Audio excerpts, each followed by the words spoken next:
कोकणाला सुद्धा सध्या वाढत्या तापमानाचा फटका या ठिकाणी बसलेला पाहायला मिळतो आहे।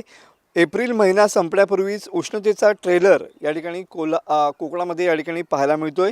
कोकणात सुद्धा उष्णतेचा रुद्र अवतार या ठिकाणी दुपारनंतर या ठिकाणी अनुभवता येतो आहे।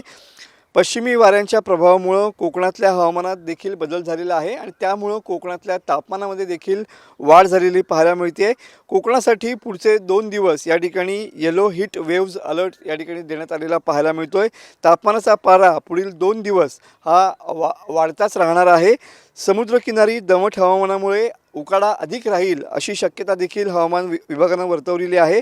तर पुढील 4 दिवस कोकण किनारपट्टी भागात कमाल तापमानात या ठिकाणी वाढ होईल असं देखील सांगण्यात येत आहे। मे महिन्याची सुरुवात कदाचित अवकाळी पावसाने देखील होण्याची शक्यता हवामान विभागाने वर्तवलेली आहे।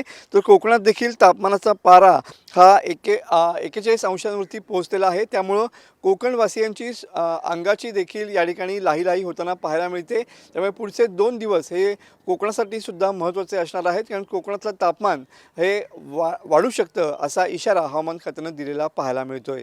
कॅमेरामन समीत गजनेसह मी मनोज लेले, TV9 मराठी, रत्नागिरी।